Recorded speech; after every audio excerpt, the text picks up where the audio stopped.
ਸਤਿ ਸ਼੍ਰੀ ਅਕਾਲ ਸਾਰਿਆਂ ਨੂੰ। ਸਵਾਗਤ ਹੈ ਸਾਡੇ ਚੈਨਲ ਪੰਜਾਬੀ ਕਹਾਣੀਆਂ 'ਤੇ।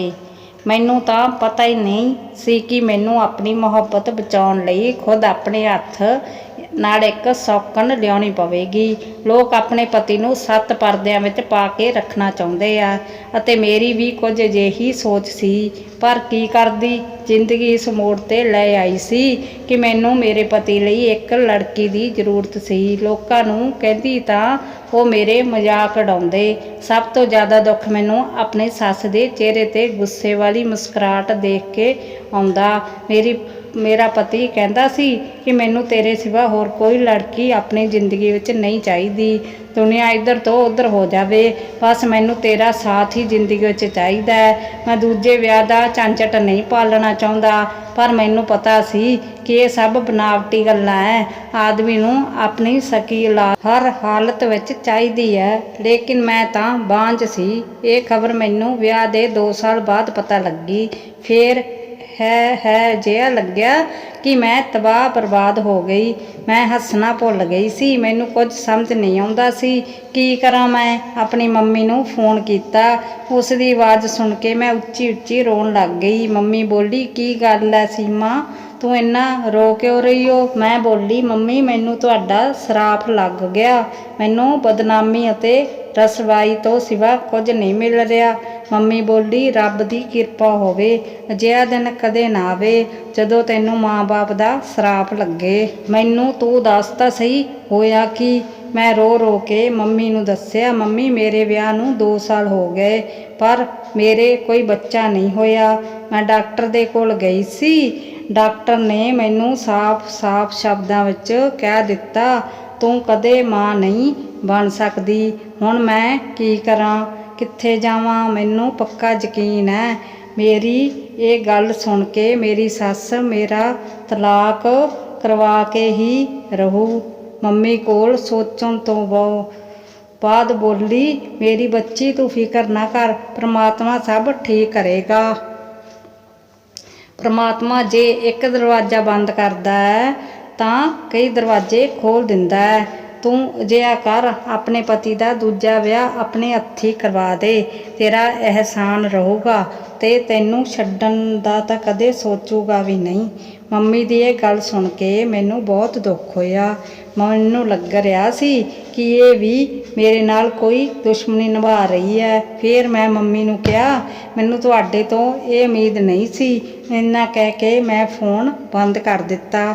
ਮੈਂ ਸਾਰਾ ਦਿਨ ਰੋਂਦੀ ਰਹੀ। ਸ਼ਾਮ ਦੇ ਸਮੇਂ ਪ੍ਰਦੀਪ ਵਾਪਸ ਘਰ ਆਏ। ਮੈਨੂੰ ਦੇਖ ਕੇ ਬੋਲੇ, ਕੀ ਗੱਲ ਸੀਮਾ, ਤੂੰ ਕਮਰੇ ਵਿੱਚ ਇੰਨਾ ਹਨੇਰਾ ਕਿਉਂ ਕੀਤਾ ਹੋਇਆ ਤੇ ਰੋ ਕਿਉਂ ਰਹੀ ਆਂ? ਮੰਮੀ ਨੇ ਕੁਝ ਕਿਹਾ? ਮੈਂ ਨਾ ਵਿੱਚ ਸਿਰ ਹਿਲਾ ਦਿੱਤਾ। ਮੈਂ ਰੋਂਦੀ ਹੋਈ ਬੋਲੀ, ਪ੍ਰਦੀਪ, ਮੇਰੀ ਤਕਦੀਰ ਵਿੱਚ ਹਨੇਰਾ ਹੀ ਲਿਖਿਆ ਹੋਇਆ। ਉਹ ਕਹਿਣ ਲੱਗਿਆ, ਤੂੰ ਪਾਗਲ ਹੋ ਗਈ, ਅਜਿਹੀਆਂ ਗੱਲਾਂ ਕਰਦੀ ਆਂ। ਮੈਂ ਤੇਰਾ ਪਤੀ ਹਾਂ, ਤੇਰੇ ਕੋਲ ਹਾਂ। ਰੱਬ ਦਾ ਦਿੱਤਾ ਹੋਇਆ ਸਭ ਕੁਝ ਸਾਡੇ ਕੋਲ ਹੈ। ਮੈਂ ਤੈਨੂੰ ਇੰਨਾ ਪਿਆਰ ਕਰਦਾ ਹਾਂ, ਫਿਰ ਬੈਠੇ ਬਿਠਾਏ ਤੈਨੂੰ ਕੀ ਹੋ ਗਿਆ? ਮੈਂ ਪ੍ਰਦੀਪ ਨੂੰ ਕਿਹਾ, ਆਪਣੇ ਵਿਆਹ ਨੂੰ 2 ਸਾਲ ਹੋ ਗਏ ਪਰ ਆਪਣੇ ਕੋਲ ਕੋਈ ਬੱਚਾ ਨਹੀਂ। ਪ੍ਰਦੀਪ ਨੇ ਮੇਰੇ ਹੱਥ ਫੜ ਕੇ ਬੋਲਿਆ, ਫਿਕਰ ਨਾ ਕਰ, ਰੱਬ ਦੀ ਕਿਰਪਾ ਆਪਣੇ 'ਤੇ ਵੀ ਹੋਵੇਗੀ। ਮੈਂ ਕਿਹਾ, ਨਹੀਂ ਪ੍ਰਦੀਪ, ਮੈਂ ਅੱਜ ਡਾਕਟਰ ਦੇ ਕੋਲ ਚੈੱਕਅਪ ਲਈ ਗਈ ਸੀ। ਉਸਨੇ ਕਿਹਾ, ਤੂੰ ਬਾਂਝ ਹੈ, ਤੂੰ ਸਾਰੀ ਉਮਰ ਬੱਚਾ ਪੈਦਾ ਨਹੀਂ ਕਰ ਸਕਦੀ। ਮੇਰੀ ਗੱਲ ਸੁਣ ਕੇ ਪ੍ਰਦੀਪ ਦੇ ਚਿਹਰੇ 'ਤੇ ਵੀ ਉਦਾਸੀ ਛਾ ਗਈ। ਉਹ ਵੀ ਕਾਫੀ ਟਾਈਮ ਚੁੱਪ ਰਿਹਾ। ਫਿਰ ਪ੍ਰਦੀਪ ਨੇ ਮੇਰੇ ਹੱਥ ਫੜਿਆ ਤੇ ਕਿਹਾ, ਕੋਈ ਗੱਲ ਨਹੀਂ, ਮੇਰੇ ਲਈ ਤੂੰ ਹੀ ਕਾਫੀ ਹੈ। ਮੈਂ ਤੇਰੀ ਮੁਹੱਬਤ ਦੇ ਸਹਾਰੇ ਪੂਰੀ ਜ਼ਿੰਦਗੀ ਕੱਢ ਸਕਦਾ ਹਾਂ। ਮੈਂ ਕਿਹਾ, ਪ੍ਰਦੀਪ, ਜੇ ਤੈਨੂੰ ਬੱਚੇ ਦੀ ਜ਼ਰੂਰਤ ਮਹਿਸੂਸ ਹੋਈ ਤਾਂ ਆਪਾਂ ਕੀ ਕਰਾਂਗੇ? ਪ੍ਰਦੀਪ ਮੁਸਕਰਾ ਕੇ ਬੋਲਿਆ, ਮੈਨੂੰ ਤੇਰੇ ਸਿਵਾ ਕੁਝ ਨਹੀਂ ਚਾਹੀਦਾ। ਪ੍ਰਦੀਪ ਦੀਆਂ ਅਜਿਹੀਆਂ ਗੱਲਾਂ ਸੁਣ ਕੇ ਮੇਰੇ ਦਿਲ ਨੂੰ ਸਕੂਨ ਪਹੁੰਚਿਆ। ਮੇਰਾ ਪਤੀ ਮੇਰੇ ਨਾਲ ਸੀ, ਫਿਰ ਮੈਨੂੰ ਕਿਹੜੀ ਗੱਲ ਦਾ ਡਰ ਸੀ? ਹੁਣ ਇਹ ਗੱਲ ਮੇਰੀ ਸੱਸ ਕੋਲ ਵੀ ਪਹੁੰਚੀ। ਉਸਦੇ ਚਿਹਰੇ ਦੀ ਮੁਸਕਰਾਹਟ ਵੀ ਖਤਮ ਹੋਣ ਲੱਗੀ। ਉਹ ਮੈਨੂੰ ਘੂਰ-ਘੂਰ ਕੇ ਦੇਖਦੀ ਤੇ ਉਹ ਮੈਨੂੰ ਗੱਲਾਂ-ਗੱਲਾਂ ਵਿੱਚ ਸੁਣਾ ਵੀ ਦਿੰਦੀ। ਇੱਕ ਦਿਨ ਸਾਡੇ ਘਰ ਗੁਆਂਢ ਉਸ ਨੂੰ ਕਹਿਣ ਲੱਗੀ, ਮੈਂ ਜੇ ਲੋਕ ਵੀ ਦੇਖੇ ਆ ਜਿਹੜੇ ਆਪਣੇ ਮਾਂ-ਬਾਪ ਦਾ ਦਿਲ ਤੋੜਦੇ ਆ ਤੇ ਫਿਰ ਸਾਰੀ ਉਮਰ ਤਰਸਦੇ ਰਹਿੰਦੇ ਆ। ਗਵਾਂਢਣ ਕਹਿਣ ਲੱਗੀ, ਅੱਛਾ ਉਹ ਕਿਹੜੇ ਲੋਕ ਹੁੰਦੇ ਆ, ਮੈਨੂੰ ਵੀ ਦੱਸ। ਫਿਰ ਮੇਰੀ ਸੱਸ ਬੋਲੀ, ਚੱਲ ਛੱਡ ਤੂੰ, ਰਹਿਣ ਦੇ, ਤੂੰ ਆਏ ਕਰ ਮੇਰੇ ਬੇਟੇ ਲਈ ਵਧੀਆ ਰਿਸ਼ਤਾ ਲੱਭ, ਮੈਂ ਆਪਣੇ ਬੇਟੇ ਦਾ ਦੂਜਾ ਵਿਆਹ ਕਰਨਾ ਹੈ। ਗਵਾਂਢਣ ਕਹਿਣ ਲੱਗੀ, ਕਿਉਂ ਤੇਰੀ ਪਹਿਲੀ ਬਹੂ ਕੀ ਹੋ ਗਿਆ? ਤਾਂ ਮੇਰੀ ਸੱਸ ਉੱਚੀ ਉੱਚੀ ਹੱਸ ਕੇ ਬੋਲੀ, ਮੇਰੀ ਵਿਚਾਰੀ ਬਹੂ ਤਾਂ ਬਾਂਝ ਹੈ, ਉਹ ਬੱਚਾ ਪੈਦਾ ਨਹੀਂ ਕਰ ਸਕਦੀ। ਹੁਣ ਅਸੀਂ ਤਾਂ ਆਪਣੀ ਪੀੜ੍ਹੀ ਅੱਗੇ ਤੋਰਨੀ ਹੈ, ਮੇਰਾ ਤਾਂ ਇੱਕ ਹੀ ਬੇਟਾ ਹੈ। ਇਹ ਸਭ ਗੱਲਾਂ ਸੁਣ ਕੇ ਮੈਂ ਤਾਂ ਕੰਬਣੀ ਲੱਗ ਗਈ। ਜੋ ਪ੍ਰਦੀਪ ਘਰ ਆਇਆ ਤਾਂ ਮੈਂ ਰੋ ਰੋ ਕੇ ਉਸਨੂੰ ਸਾਰੀਆਂ ਗੱਲਾਂ ਦੱਸੀਆਂ। ਪ੍ਰਦੀਪ ਨੂੰ ਬਹੁਤ ਗੁੱਸਾ ਆਇਆ। ਉਸਨੇ ਮੇਰਾ ਹੱਥ ਫੜ ਲਿਆ ਤੇ ਮੈਨੂੰ ਆਪਣੇ ਨਾਲ ਮੇਰੇ ਕਮਰੇ ਵਿੱਚੋਂ ਬਾਹਰ ਲੈ ਕੇ ਗਿਆ ਤੇ ਮੇਰੀ ਸੱਸ ਦੇ ਸਾਹਮਣੇ ਖੜਾ ਕਰਕੇ ਕਹਿੰਦਾ, ਮੰਮੀ ਇਹ ਲੜਕੀ ਮੇਰੀ ਪਹਿਲੀ ਅਤੇ ਆਖਰੀ ਮੁਹੱਬਤ ਹੈ ਤੇ ਮੈਂ ਇਸ ਤੋਂ ਇਲਾਵਾ ਕਿਸੇ ਨੂੰ ਆਪਣੀ ਜ਼ਿੰਦਗੀ ਵਿੱਚ ਨਹੀਂ ਲਿਆ ਸਕਦਾ। ਤੁਸੀਂ ਮੇਰਾ ਲਈ ਲੜਕੀ ਲੱਭਣਾ ਬੰਦ ਕਰ ਦਿਓ। ਮੇਰੀ ਸੱਸ ਨੇ ਮੱਥੇ 'ਤੇ ਹੱਥ ਮਾਰ ਕੇ ਕਿਹਾ, ਮੈਂ ਤਾਂ ਅੱਜ ਤੱਕ ਅਜਿਹਾ ਆਦਮੀ ਨਹੀਂ ਦੇਖਿਆ ਜੋ ਆਪਣੀ ਬਾਂਝ ਪਤਨੀ ਦਾ ਇੰਨਾ ਖਿਆਲ ਰੱਖੇ। ਸਾਡੇ ਜ਼ਮਾਨੇ ਵਿੱਚ ਤਾਂ ਜਦੋਂ ਕਿਸੇ ਨੂੰ ਪਤਾ ਲੱਗਦਾ ਸੀ ਕਿ ਉਸਦੀ ਪਤਨੀ ਕੋਈ ਨੁਕਸ ਹੈ, ਉਹ ਉਦੋਂ ਹੀ ਆਪਣੀ ਪਤਨੀ ਨੂੰ ਘਰੋਂ ਕੱਢ ਦਿੰਦਾ ਸੀ। ਪ੍ਰਦੀਪ ਨੇ ਕਿਹਾ, ਮੰਮੀ ਰੱਬ ਦੇ ਵਾਸਤੇ ਤੂੰ ਚੁੱਪ ਕਰ ਜਾ। ਮੈਂ ਬਹੁਤ ਖੁਸ਼ ਹੋ ਗਈ ਤੇ ਜਿਹਾ ਲੱਗ ਰਿਹਾ ਸੀ ਜਿਵੇਂ ਮੈਂ 7ਵੇਂ ਅਸਮਾਨ 'ਤੇ ਉੱਡਦੀ ਹੋਵਾਂ, ਕਿਉਂਕਿ ਮੇਰੇ ਪਤੀ ਮੇਰੇ ਲਈ ਸਭ ਦੇ ਨਾਲ ਲੜ ਜਾਂਦਾ ਸੀ। ਰਾਤ ਹੋਈ ਤਾਂ ਮੈਂ ਸੋਚਿਆ ਪ੍ਰਦੀਪ ਨੂੰ ਚਾਹ ਬਣਾ ਕੇ ਦੇਵਾਂ। ਚਾਹ ਬਣਾਉਣ ਲਈ ਕਿਚਨ ਵਿੱਚ ਆਈ ਤਾਂ ਮੇਰੀ ਸੱਸ ਦੇ ਕਮਰੇ ਵਿੱਚੋਂ ਆਵਾਜ਼ਾਂ ਆ ਰਹੀਆਂ ਸੀ ਤੇ ਮੈਂ ਆਪਣਾ ਨਾਮ ਸੁਣ ਕੇ ਚੌਂਕ ਗਈ। ਮੈਂ ਗੌਰ ਕੀਤਾ ਤਾਂ ਉਹ ਆਪਣੀ ਬੇਟੀ ਨਾਲ ਫੋਨ 'ਤੇ ਗੱਲਾਂ ਕਰ ਰਹੀ ਸੀ। ਫਿਕਰ ਨਾ ਕਰ, ਦੇਖੀ ਮੈਂ ਇਸ ਮਨਹੂਸ ਸੀਮਾ ਦਾ ਪੱਤਾ ਕਿਵੇਂ ਸਾਫ਼ ਕਰਦੀ ਹਾਂ। ਹਜੇ ਤਾਂ ਪ੍ਰਦੀਪ ਦੇ ਦਿਮਾਗ ਉੱਤੇ ਉਸਦੀ ਮੁਹੱਬਤ ਦਾ ਭੂਤ ਸਵਾਰ ਹੈ। ਥੋੜ੍ਹੇ ਦਿਨ ਲੰਘਦੇ ਗਏ, ਫਿਰ ਦੇਖੀ ਕਿਵੇਂ ਲਾਈਨ 'ਤੇ ਆਉਂਦਾ। ਮੈਂ ਤਾਂ ਉਸਦਾ ਦੂਜਾ ਵਿਆਹ ਕਰਵਾ ਕੇ ਹੀ ਰਹੂੰ।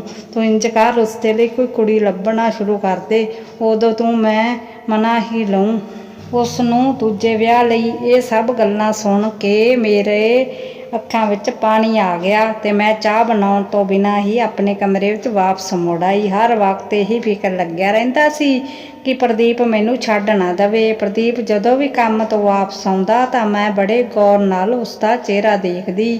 ਕਿਤੇ ਉਹ ਗੁੱਸੇ ਵਿੱਚ ਤਾਂ ਨਹੀਂ, ਕਿਤੇ ਉਹ ਪਰੇਸ਼ਾਨ ਤਾਂ ਨਹੀਂ।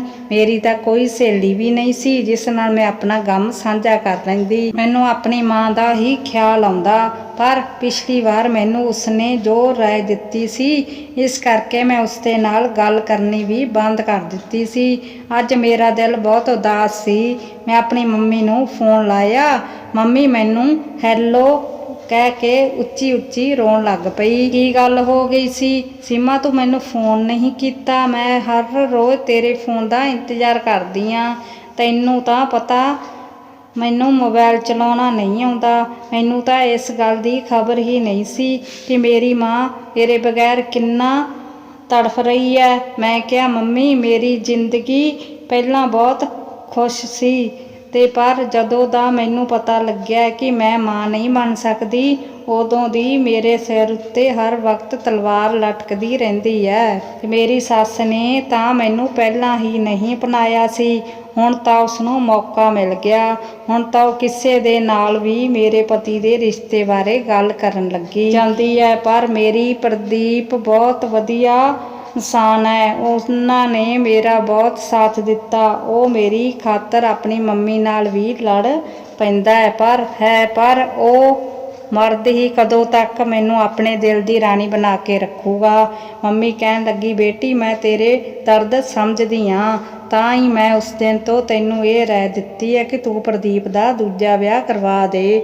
ਉਹ ਆਪਣੀ ਕਰੋੜਾਂ ਦੀ ਜਾਇਦਾਦ ਇੱਦਾਂ ਨਹੀਂ ਛੱਡ ਕੇ ਜਾਊਗਾ। ਸਿੱਧੀ ਜਿਹੀ ਗੱਲ ਹੈ, ਉਸਨੂੰ ਆਪਣਾ ਵਾਰਸ ਚਾਹੀਦਾ। ਅੱਜ ਨਹੀਂ ਤਾਂ ਕੱਲ੍ਹ ਉਹ ਦੂਜਾ ਵਿਆਹ ਕਰਵਾਉਣ ਬਾਰੇ ਜ਼ਰੂਰ ਸੋਚੇਗਾ। ਪਰ ਜੇ ਤੇਰੇ ਪਤੀ ਨੇ ਤੇਰੀ ਸੱਸ ਦੀ ਪਸੰਦ ਦੀ ਕੁੜੀ ਨਾਲ ਵਿਆਹ ਕਰਵਾ ਲਿਆ ਤਾਂ ਸੋਚ ਤੇਰਾ ਕੀ ਹੋਊ। ਮੇਰੀ ਮਾਂ ਕਿਸੇ ਗਰੀਬ ਘਰ ਦੀ ਕੁੜੀ ਨਾਲ ਵਿਆਹ ਕਰਵਾ ਦੇ, ਉਹ ਤੇਰੇ ਹੇਠਾਂ ਲੱਗ ਕੇ ਰਹੂ ਤੇ ਤੇਰੀ ਬਰਾਬਰੀ ਕਰਨ ਦੀ ਕੋਸ਼ਿਸ਼ ਵੀ ਨਹੀਂ ਕਰੂਗੀ। ਉਹ ਬੱਚੇ ਨੂੰ ਜਨਮ ਦੇਊਗੀ ਤੇ ਮਾਂ ਤੂੰ ਬਣ ਜਾਏਂਗੀ। ਫਿਰ ਮੌਕਾ ਦੇਖ ਮੈਂ ਤੂੰ ਉਸਨੂੰ ਘਰੋਂ ਕੱਢ ਦੇਵੀਂ। ਮੰਮੀ ਦੀਆਂ ਗੱਲਾਂ ਸੁਣ ਮੈਨੂੰ ਲੱਗਿਆ ਕਿ ਮੰਮੀ ਬਿਲਕੁਲ ਠੀਕ ਕਹਿ ਰਹੀ ਹੈ। ਮੈਂ ਮੰਮੀ ਨੂੰ ਕਿਹਾ, ਜੇ ਤੇਰੀ ਨਿਗਾਹ ਵਿੱਚ ਕੋਈ ਕੁੜੀ ਹੋਈ ਤਾਂ ਮੈਨੂੰ ਦੱਸੀ, ਮੈਂ ਵੀ ਆਪਣੇ ਵੱਲੋਂ ਕੋਸ਼ਿਸ਼ ਕਰਦੀ ਹਾਂ।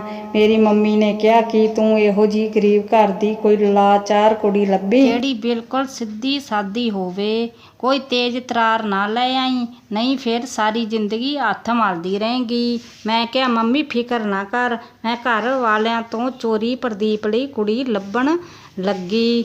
ਮੇਰਾ ਦਿਲ ਖੂਨ ਦੇ ਹੰਝੂ ਰੋਂਦਾ। ਮੈਂ ਕਿਵੇਂ ਆਪਣੇ ਪਤੀ ਨੂੰ ਆਪਣੇ ਹੱਥੀਂ ਕਿਸੇ ਦੂਜੀ ਔਰਤ ਨੂੰ ਸੌਂਪ ਸਕਦੀ ਸੀ।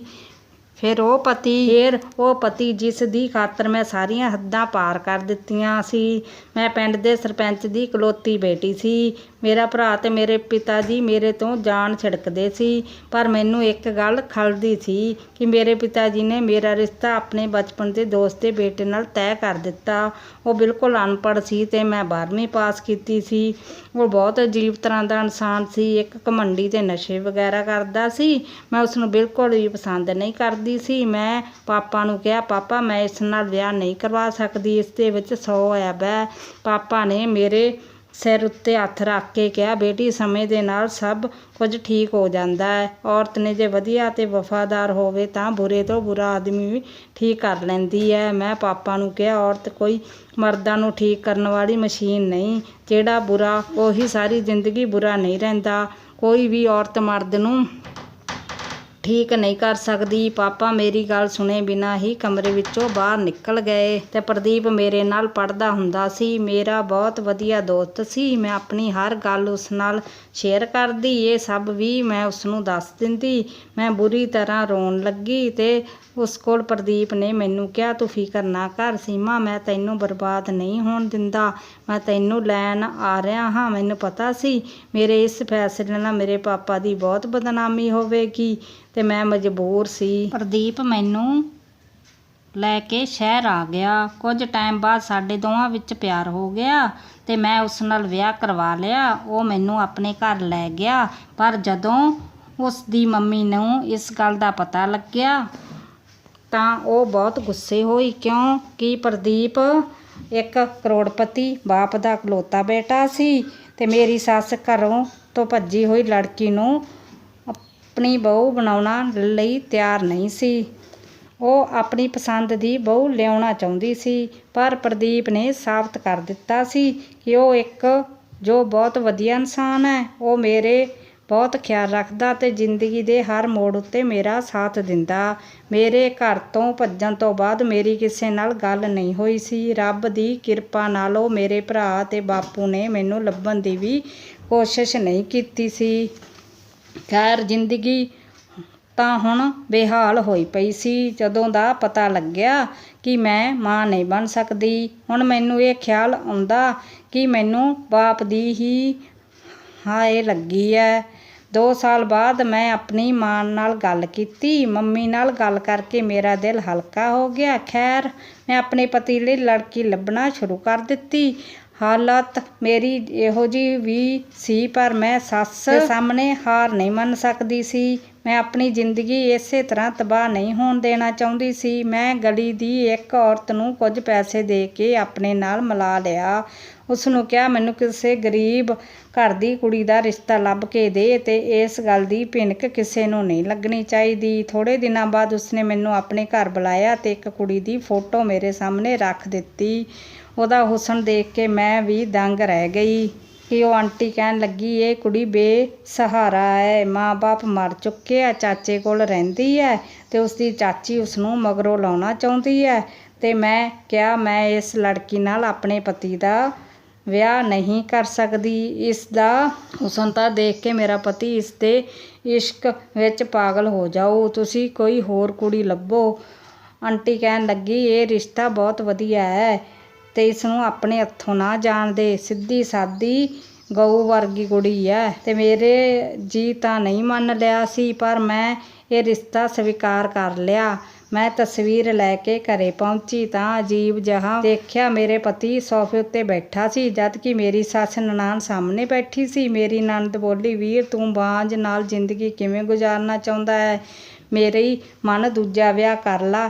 ਮੰਮੀ ਨੇ ਤੇਰੇ ਲਈ ਬਹੁਤ ਖੂਬਸੂਰਤ ਕੁੜੀ ਲੱਭੀ ਹੈ। ਤੇ ਪ੍ਰਦੀਪ ਬੋਲਿਆ, ਤੁਸੀਂ ਬਸ ਕਰੋ, ਮੈਂ ਆਪਣੀ ਪਸੰਦ ਦੀ ਕੁੜੀ ਨਾਲ ਵਿਆਹ ਕਰ ਰੱਖਿਆ ਹੈ, ਕਿਉਂਕਿ ਤੁਸੀਂ ਮੇਰੇ ਵਿਆਹ ਦੇ ਮਗਰੋਂ ਹੀ ਪਈਆਂ ਹੋਈਆਂ ਸੀ। ਸੀਮਾ ਮੇਰੀ ਪਤੀ ਅਤੇ ਹਮੇਸ਼ਾ ਮੇਰੀ ਪਤਨੀ ਹੀ ਰਹੇਗੀ ਤੇ ਮਰਦੇ ਦਮ ਤੱਕ ਮੈਂ ਉਸਦੇ ਨਾਲ ਰਹੂੰਗਾ। ਪ੍ਰਦੀਪ ਦੀਆਂ ਗੱਲਾਂ ਸੁਣ ਮੇਰੇ ਵਿੱਚ ਹਿੰਮਤ ਪੈ ਗਈ ਤੇ ਮੈਂ ਅੱਗੇ ਵਧੀ ਤਾਂ ਮੇਰੀ ਸੱਸ ਨਨਾਣ ਦੀ ਨਜ਼ਰ ਮੇਰੇ 'ਤੇ ਪਈ ਤਾਂ ਉਹ ਬਹੁਤ ਜ਼ਿਆਦਾ ਘਬਰਾ ਗਈਆਂ ਤੇ ਮੈਂ ਉਹਨਾਂ ਦੇ ਪੈਰ ਛੂਹੇ ਤੇ ਅੰਦਰ ਚਲੀ ਗਈ।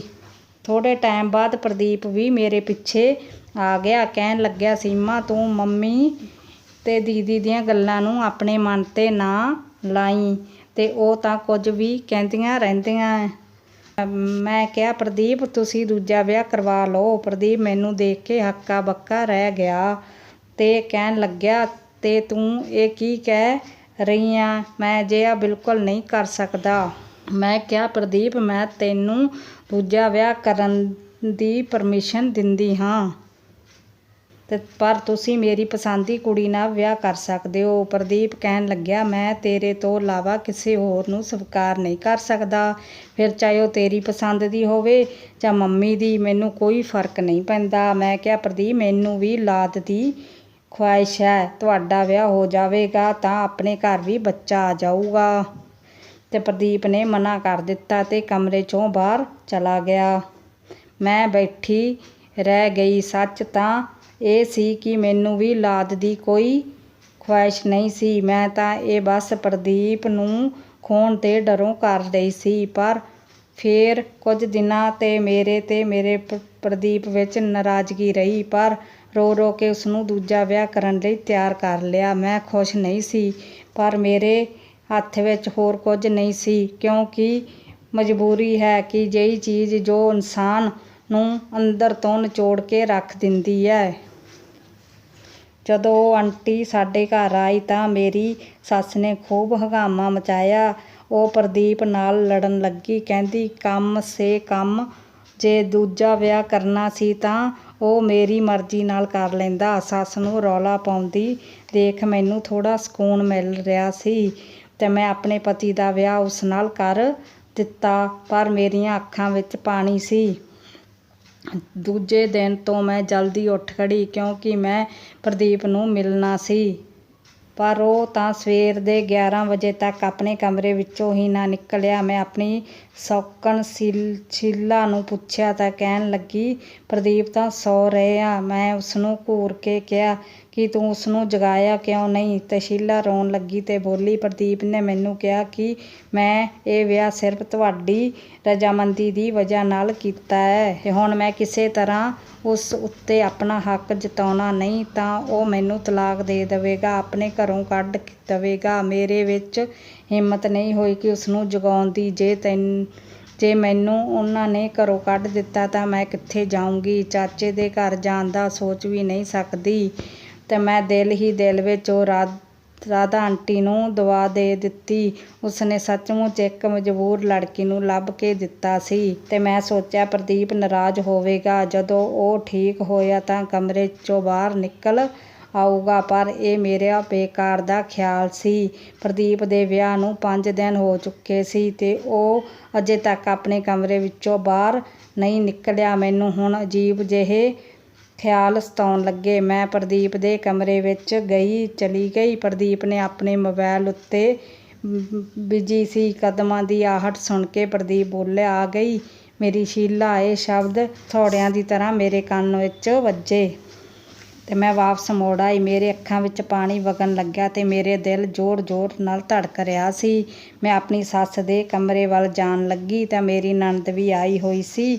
ਮੇਰੀ ਸੱਸ ਆਪਣੀ ਬੇਟੀ ਨੂੰ ਕਹਿ ਰਹੀ ਸੀ, ਕਿਉਂ ਮੰਨਦੀ ਆਂ? ਮੇਰੇ ਖੇਲ ਨੂੰ ਸੱਪ ਵੀ ਮਰ ਗਿਆ ਤੇ ਲਾਠੀ ਵੀ ਨਹੀਂ ਟੁੱਟੀ। ਸੀਮਾ ਵਿਚਾਰੀ ਨੂੰ ਤਾਂ ਇਹ ਵੀ ਨਹੀਂ ਪਤਾ ਸੀ ਕਿ ਉਸਨੇ ਜਿਸ ਲੜਕੀ ਨਾਲ ਉਸਦਾ ਵਿਆਹ ਕੀਤਾ ਉਹ ਮੇਰੀ ਪਸੰਦ ਸੀ ਤੇ ਪ੍ਰਦੀਪ ਤਾਂ ਪਹਿਲੇ ਦਿਨ ਤੋਂ ਹੀ ਉਸ 'ਤੇ ਫਿਦਾ ਸੀ। ਇਹ ਸਭ ਉਸ ਰਾਧਾ ਦੀ ਮਦਦ ਨਾਲ ਹੋਇਆ। ਇਹ ਸਭ ਸੁਣ ਕੇ ਮੈਂ ਥਰ-ਥਰ ਕੰਬਣ ਲੱਗੀ ਤੇ ਮੈਂ ਭੱਜ ਕੇ ਪ੍ਰਦੀਪ ਦੇ ਕਮਰੇ ਵੱਲ ਗਈ। ਅੱਗੋਂ ਗੇਟ ਬੰਦ ਸੀ। ਉਸ ਨੂੰ ਮੈਂ ਕਹਿੰਦੇ ਸੁਣਿਆ ਕਿ ਮੈਂ ਬਹੁਤ ਗਲਤ ਫੈਸਲਾ ਲਿਆ ਸੀ ਸੀਮਾ ਨੂੰ ਭਜਾ ਕੇ ਲਿਆਉਣ ਦਾ। ਵਿਆਹ ਦੇ ਕੁਝ ਸਾਲਾਂ ਬਾਅਦ ਹੀ ਮੈਨੂੰ ਇਸ ਗਲਤੀ ਦਾ ਅਹਿਸਾਸ ਹੋਇਆ ਤੇ ਪਰ ਉਦੋਂ ਤੱਕ ਬਹੁਤ ਦੇਰ ਹੋ ਚੁੱਕੀ ਸੀ। ਸੀਮਾ ਦੇ ਭਰਾਵਾਂ ਨੂੰ ਪਤਾ ਸੀ ਕਿ ਇਹ ਮੇਰੇ ਨਾਲ ਆਈ ਹੈ। ਉਹ ਮੈਨੂੰ ਫੋਨ 'ਤੇ ਹਰ ਰੋਜ਼ ਧਮਕਾਉਂਦੇ ਕਿ ਜੇ ਤੂੰ ਮੇਰੀ ਭੈਣ ਦਾ ਖਿਆਲ ਨਾ ਰੱਖਿਆ ਤਾਂ ਉਸ ਦਾ ਅੰਜਾਮ ਬੁਰਾ ਹੋਊਗਾ ਤੇ ਮੈਂ ਉਹਨਾਂ ਵਿੱਚ ਰਹਿ ਕੇ ਆਇਆ ਸੀ ਤੇ ਮੈਨੂੰ ਪਤਾ ਸੀ ਕਿ ਉਹ ਕਿੰਨੇ ਖਤਰਨਾਕ ਹੈ। ਇਸ ਲਈ ਮੈਂ ਸ਼ੀਲਾ ਨੂੰ ਛੱਡਣ ਦਾ ਸੋਚ ਵੀ ਨਹੀਂ ਸਕਦਾ ਸੀ। ਹੁਣ ਮੰਮੀ ਨੇ ਮੈਨੂੰ ਆਪਣੇ ਪਲਾਨ ਵਿੱਚ ਸ਼ਾਮਲ ਕਰ ਲਿਆ ਸੀ। ਅਸੀਂ ਸਾਰਿਆਂ ਨੇ ਮਿਲ ਕੇ ਤੈਨੂੰ ਪਸੰਦ ਕੀਤਾ ਤੇ ਰਾਧਾ ਆਂਟੀ ਦੇ ਜ਼ਰੀਏ ਸੀਮਾ ਨੂੰ ਬੇਵਕੂਫ ਬਣਾਇਆ। ਇਹ ਸਭ ਸੁਣ ਕੇ ਮੈਂ ਪਿੱਛੇ ਮੁੜ ਆਈ ਤੇ ਘਰੋਂ ਬਾਹਰ ਨਿਕਲ ਗਈ ਤੇ ਹੁਣ ਮੈਂ ਇੱਕ ਅਨਾਥ ਆਸ਼ਰਮ ਵਿੱਚ ਰਹਿੰਦੀ ਹਾਂ ਤੇ ਮੈਂ ਆਪਣੀ ਰਹਿੰਦੀ ਜ਼ਿੰਦਗੀ ਅਨਾਥ ਆਸ਼ਰਮ ਦੇ ਨਾਂ ਕਰ ਦਿੱਤੀ। ਜੇ ਤੁਹਾਨੂੰ ਸਾਡੀ ਕਹਾਣੀ ਚੰਗੀ ਲੱਗੀ ਲਾਈਕ ਕਰੋ, ਸ਼ੇਅਰ ਕਰੋ, ਚੈਨਲ ਨੂੰ ਸਬਸਕ੍ਰਾਈਬ ਕਰੋ। ਧੰਨਵਾਦ ਜੀ।